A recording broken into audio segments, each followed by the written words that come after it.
Yeah, welcome back once again. In today's video, I want to show us how to couple our regular senator. The essence of this video is to show us how to turn your neckline without having to use facing or piping. Now, in this video, we are going to make use of material gum or gum wooden to turn our cloth gum to turn our neckline. Now, that will be one of the aspects we all need to know at the end of the video, and then possibly to show us the processes of the coupling aspects. And don't forget, this is Mr. Redefined. So I will take us to the whole stages one after the other. Alright, so this is the front bodies of my outfit, and then this is my cloth gum I have cut. As you can see, the sugary part. Now, the essence of this video is to show us how to use this to secure a neckline and to have your slits open in here. Now, there are some outfits you will see that you won't see facing nor piping. So how then do you go about the neckline and the slitting? The answer to that is with your cloth gum or your material gum. So how are we going to do it? Remember, we must have ironed. Now you get the center line, very important. You must have pressed your outfit. This is my center line. Now you get your cloth gum as well. Now you also get the center line, which is this one. Now you are going to place this cloth gum on the right face as the front of the outfit. Now the gumming part will face up. So when you sew and do your slitting, you turn it inside. Automatically, the gum part will not be able to face at the wrong side of the material, and then you gum. So I will take my time to sew and show you how I have sewn. So as you can see, I'm sewing the neckline. Like I told us in my previous videos, I don't sew up to half an inch.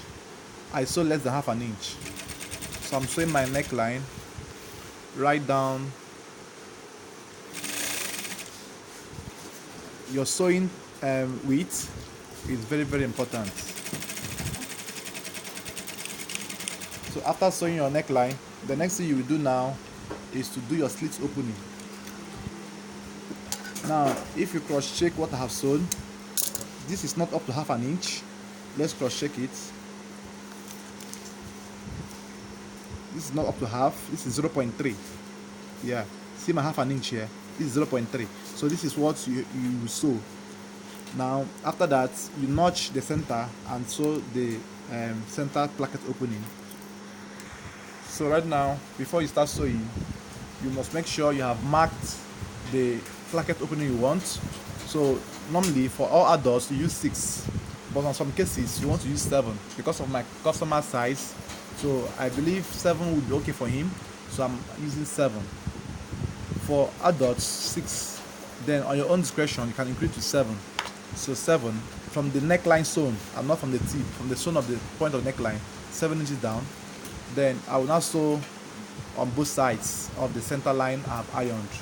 Make sure that the center of your material and the center of your gum are tallying. This line, you must iron small to get this fold. Make sure it's tallying. Once it's tallying, you hold it that way and you now sew. So right now, I have sewn the first line. So coming to this point, you move at 2 or 3 dots of your machine needle. Don't do more than that. 2 or 3. So I just use 3 now. So you sew. So once you have achieved this sewing on the part of the material gum, this is the line I have sewn. So you now slit. So let's now slit.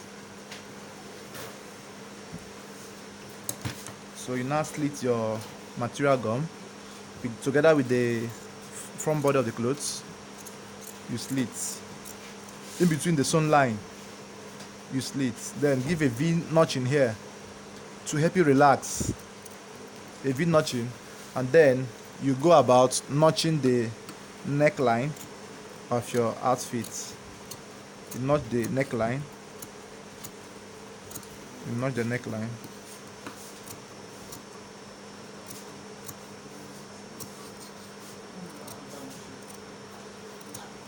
So after the notching, you are now to turn the material gum. So you hold it this way, you push it inside, push it inside, you push it inside as well. By so doing, the gum part is now facing inwards. So you now go and take your time and iron. If iron, this is what effect you will have. So you have successfully sealed the neckline and the slit opening. So let's now go to iron. So right now I want to gum. So the gumming I have done is the gumming I'm doing now is inside of the outfit. So you must have gotten it to this point. So you take your time to gum. You get, so I will take my time to gum. After, make sure when gumming, don't allow the material gum to come out on the neck front. Make sure it's equal. Take your time to draw it down. Make sure it's equal. So take your time to gum. So after gumming, I will show you the look of my outfit, how it looks like. So right now I'm done gumming. So you must take your time to make sure that the gumming is properly done. Don't allow any air or anyone to be left ungummed. Gum every part of it. Gum every part of it. So after the gumming, you now turn it over. So this is the effect you will have. So whereby you are avoiding having facings on some styles you are going to make, this is the easiest way to go about it. And whereby you don't want to pipe your neck, this is the easiest way. Whereby you don't want to do your belly flap or your chest flap, this is the easiest way to go about it. So I will now go ahead in coupling processes, which is putting my flap and then my designs. So I will have a yellow strand stripe that will be on the body. So I will show you as well how to go about it. So right now I want to fix my yellow strands as a design on the outfit. So simply I have cut this at 3 inches by the length of across your chest line. Then you fold. When you fold, you now decide on the width you want to be having left. So the width I have left is 1.1. Yeah, 1.1. So after folding, it's advisable that you put hemming gum on the first fold.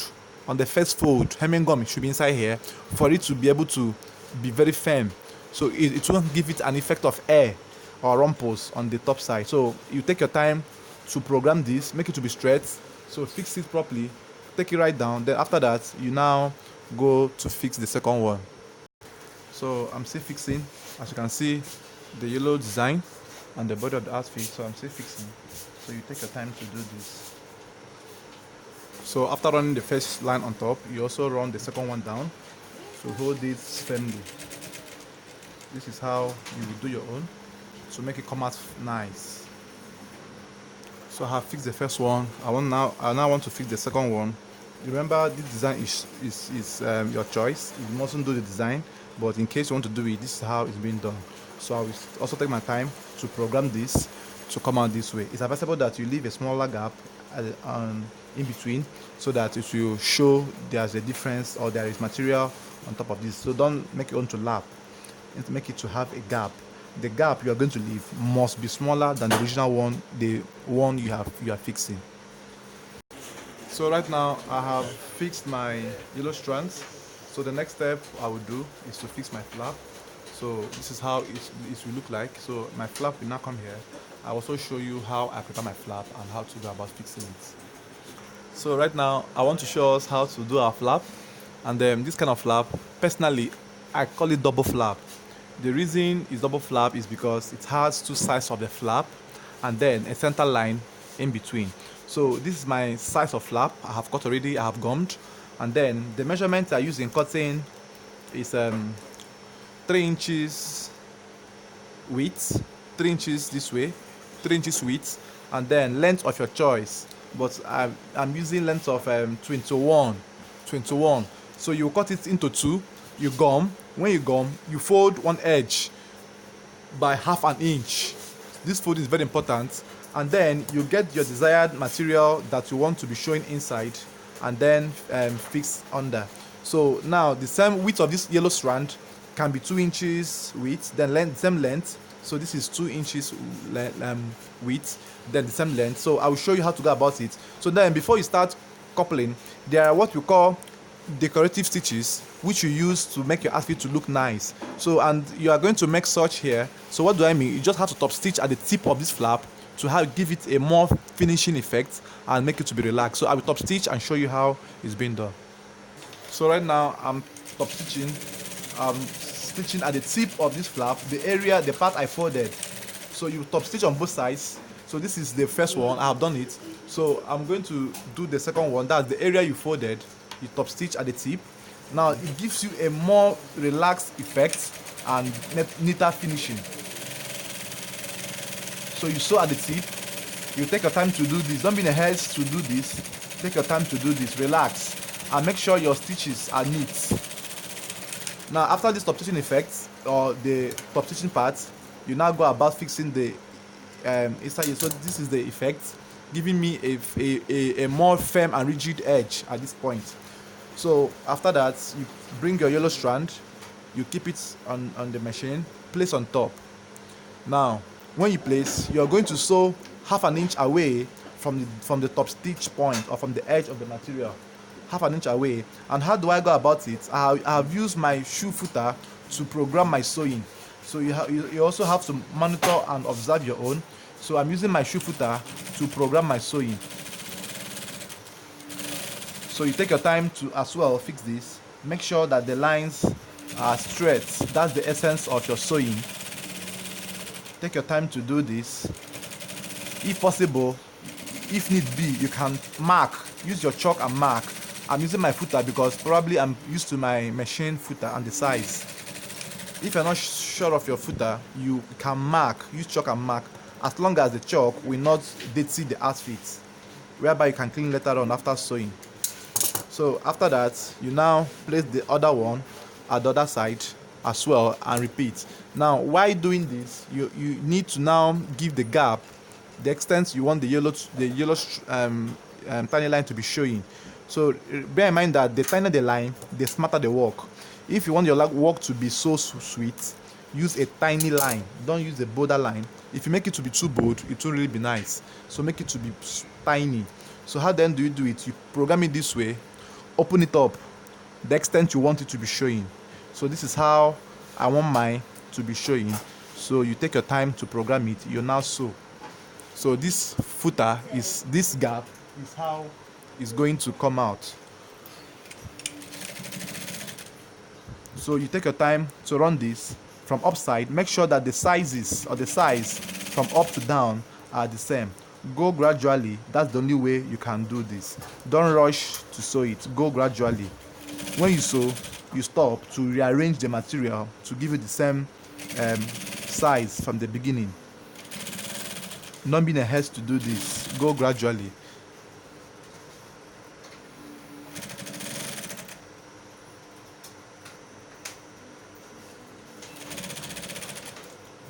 Let me check my thread. So right now I have gotten to the end of the flap.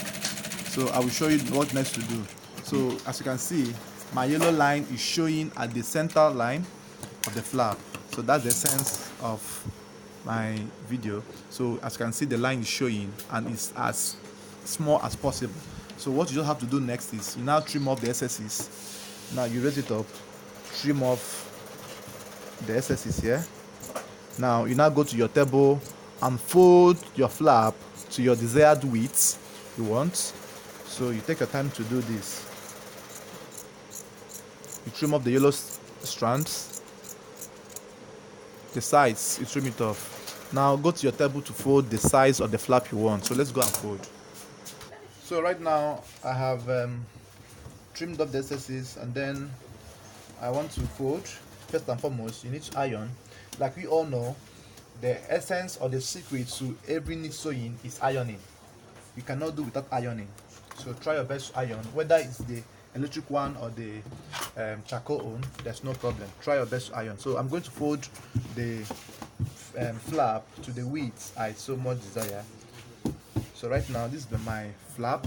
So I'm going to fold, and then the trick is that you fold with the edge of this ½ inch serving as a block or a wedge to what you're folding. So when you're bending, you try to make sure that the edge of the ½ inch is slapping for you to be able to have a uniform width of folding. So this is how it's gonna be. So I will fold at the both sides and show you when I'm done folding. So right now, as you can see, I have folded my flap, and this is how it is. So the finishing of the total flap will be 1.7. Let's cross check. 1.7. That's 1/3. 1.7. That's the finishing of the total flap. So this is how your flap will be. So at the end of the day, you have gotten your flap, and then next thing you're going to do now is to weave this part and now seal. So let me weave and seal. I will show you how to do that as well. So right now you turn down the weave part, and then turn the unweave part on top. So after that, you will now sew. When you sew, you have your sew in this way. So after that, you now go and hem. That's, you now turn out, you first of all cut out the edge here, not to make it to be too strong. You cut it out, now bend it in this way. So when you now bend it in, you push with your scissors, make sure the edges are coming out properly. Push it out, it must come out properly. So after that, you now put your hemming gum and then hem. So this is how your flap will be like. You now fix on your outfit. So let's go and hem and now fix. So right now I have prepared my flap, and this is how the flap is. I have hemmed. Then you cut off the inside of the damp part to enable you fold here, so it won't be too strong for you. So you cut it out just to the extent of your folding. So you place your flap this way. Make sure that the two fronts are coming together. The flap must divide, must be at the center of the center slit. So when you have it this way, you now push off the other parts. You now sew from the one towards you. So you have to sew from that point and now complete your flap. So when I sew, I will show you. So when you are sewing, you also make sure that the flap is at the center of the whole cloth.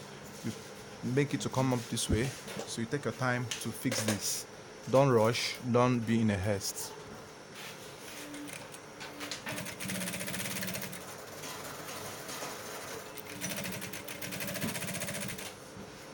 So you take your time as well to do this.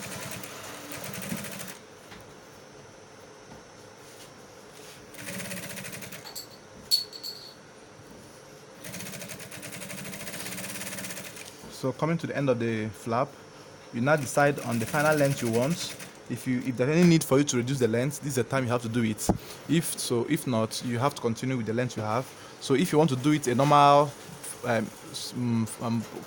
block flap, you fold this way and sew. If you want to make it a V flap, you fold in a V form this way and have it as a V like flap here. So I'm going to make it in a normal flap folding. So after folding, make sure that the edges are properly tucked in. Don't allow the edges to come out. Make sure that the edges are properly tucked in. That is what will make your flap to be neat. Now I like leaving like half an inch down. It's kind of a decorative form. So this is the flap.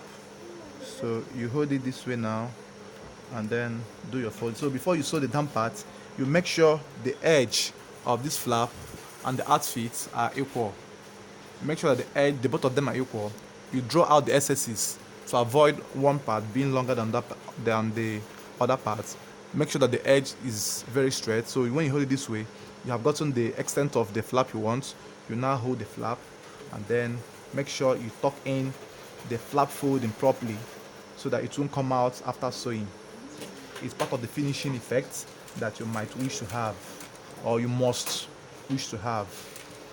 Not might, because you must have a good finishing before your outfit can penetrate the market. So right now, after I have sewn that part, you also take your time as well. You arrange here and come off a bit. So right now I have finished fixing my flap. So you end the flap at the point before your slits open and ended. So that's the point you end the flap. This is my slit opening. I stopped somewhere here, like 1 inch before the point.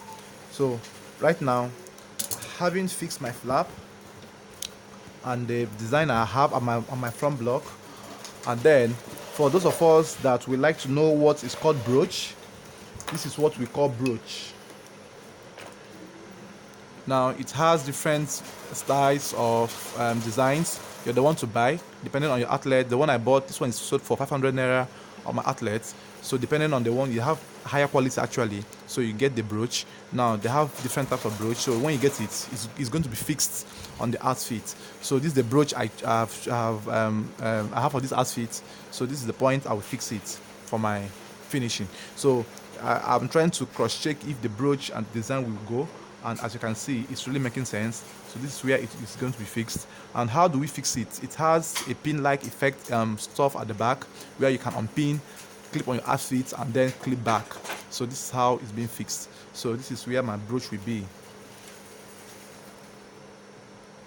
So this is my brooch, and then you have it fixed in a very simple form. Clip it and pin.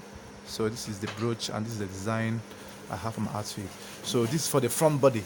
As you can notice, I took my time to work on the front block, and at the end of the day, this is the effects or the finishing I'm having. The excess will be taken care of with my ironing. So I'll take my time now to work on the back and then couple it as well. So let's go down to the back part. So right now for the back, I want to see the back. So I just added a little touch of yellow at the center line of this back. That's the inside of the clothes. Now this is just optional. You might ignore this, or if you like it, you can go ahead to do this. Just add it small to the width you want. The length must be above 6. So I use 7 for here. So right now, after adding it here, you now bring your back facing, place this way. Sew from the inside right now, then push outside. So let's sew. I will show you how it comes out after sewing. So this is for the back body of the clothes. You don't have much to do at the back. The only area you have much work is the front, which we have done, and you have seen the results.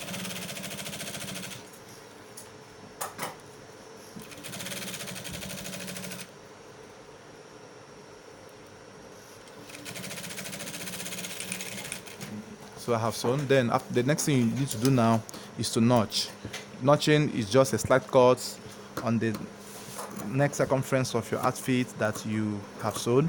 The reason for this notching is to reduce the tension that is on the neckline. So when you turn an iron, the neck can relax without having much stress. So the notching is very, very important. While notching, make sure you don't cut off the sewn line. In case you do that, you have to resew their points and continue your sewing. So I have notched, and then you flip it over. It comes out this way. And then you are now going to attach your the front body. Then if you have a label, you can put a label here. So mine has finished, so there's no label for now. But if you have a label, the extent of your label should be 2 inches from the neck sewn line down. The label should start from here and now go down 2 inches from the neckline down. If you have a label, if you don't have, you can ignore it and go about your sewing. Most importantly, it's not about label or brands, it's about your peculiar work you do. So now I have sewn my line. Then I want to seal or insert the front to the back. Then how do I go about it? Now how you go about it is that you hold the front block, hold the real back block, hold them together. Make sure at the width area they are equal. Place it this way. Now when you place it this way, you now use the back facing, turn it in front and sew. Make sure that the front block is well inserted in between the rear back of the outfit and the facing of the back. So you turn it in front, hold it this way, you now sew. And then the joining should not be above half an inch. For the joining of the shoulder, it should not be above half an inch, maximum 0.7.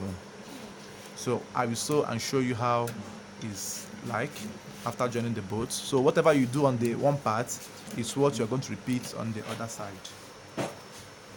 So while doing this, take your time to do this so you have a perfect finishing at the tip.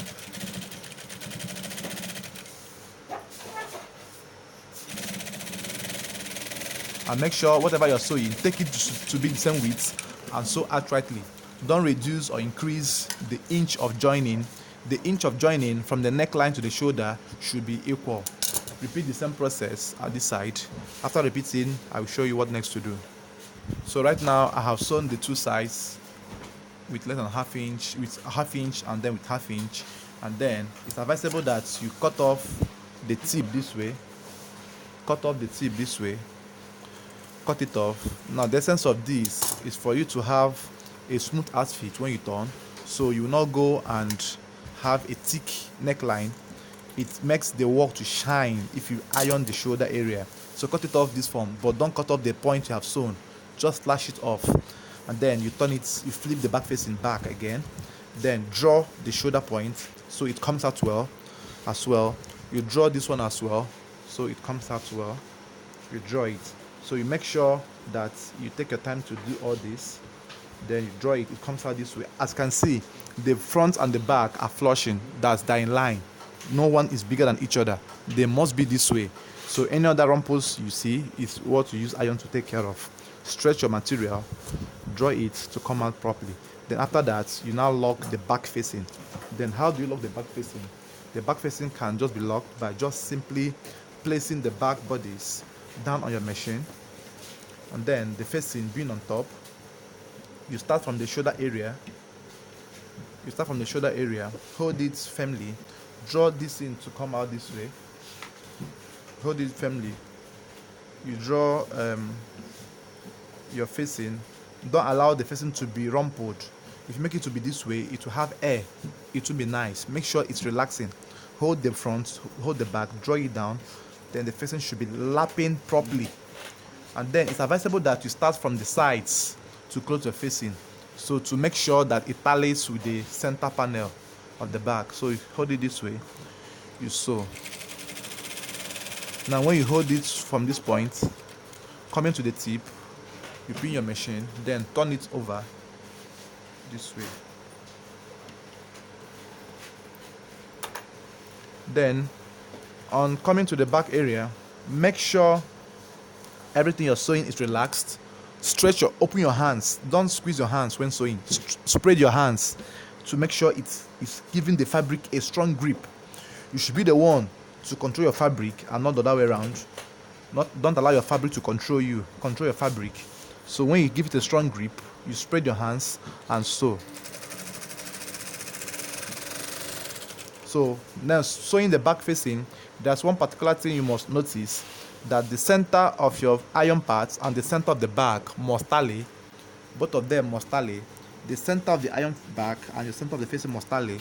Don't allow anyone to be longer or to be uneven. They must come in coherence. So after that, you have finished your back facing. So now I have finished locking my back facing. This is how it should look.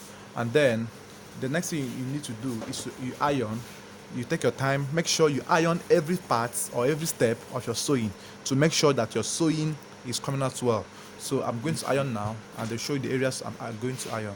So right now I want to iron, so it's advisable that you sprinkle water on your outfit before you iron. The essence of this water sprinkling is to enable you to iron properly without having to burn the hair of the outfit. So you have to iron, but don't use too much hot or heated iron. Make it to be mild. You iron properly.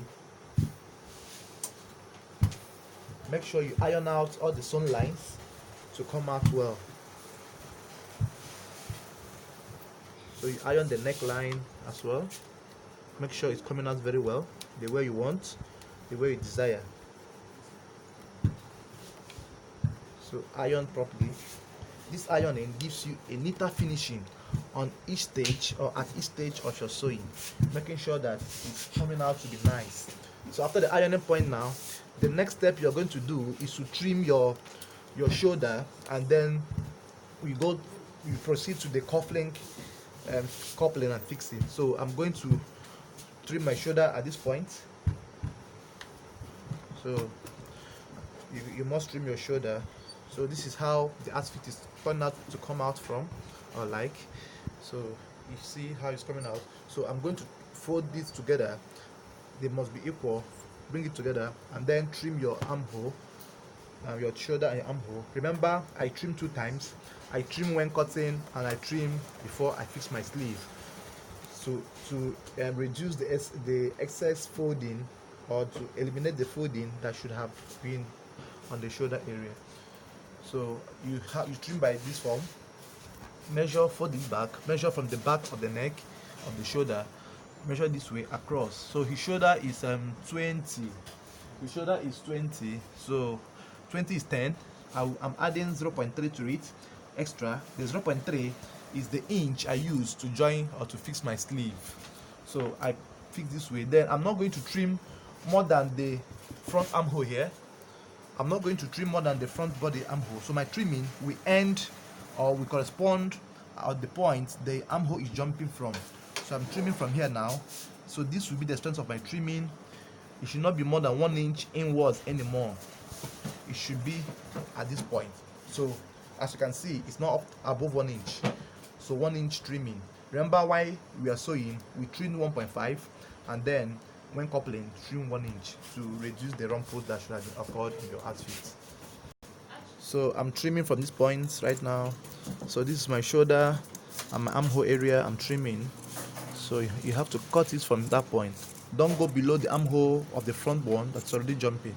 So the extent of trimming should be in this form. So after the trimming, it's advisable that you notch the shoulder. How do you notch? Put your scissors inside, notch at this point, notch, put your scissors inside, you notch. This notching helps you to know the center of your outfit. So let's now go down to fixing of the sleeves. So right now I want to show us how to prepare our cufflink, and then our cufflink preparation, you must have seen or watched how I cut my cufflink and fold and gum. So the cutting, the width I use in cutting my cufflink is 4.5, and then the length is 11 inches. So the width is 4.5, length of 11. You fold this way. You're going to cut the two parts of, you're going to gum the two parts, leave two ungum parts. Then after that, you fold half an inch. Then you also give what we call decorative stitching on the curve by sewing half an inch on top of it this way. This helps as well to give your outfit a better or neater finishing. So you give it a decorative stitching this way on top, and then as well you give this as well a decorative stitching. I believe most of us must have seen or known how to couple our cufflink, but I also tried my best to show you the stages you're going to take when you are doing your cufflink. So in my next video, it will come with the trouser coupling. I will use another fabric as well to go about the trouser tutorials. And at the end of this video, I have tried my best to show us how to cut, how to couple, and then this cufflink video is on my YouTube channel. You can go about looking for it. If you don't see it, you let me know. I'll send you a link on it. Thank you for watching, and don't forget, this is Redefined.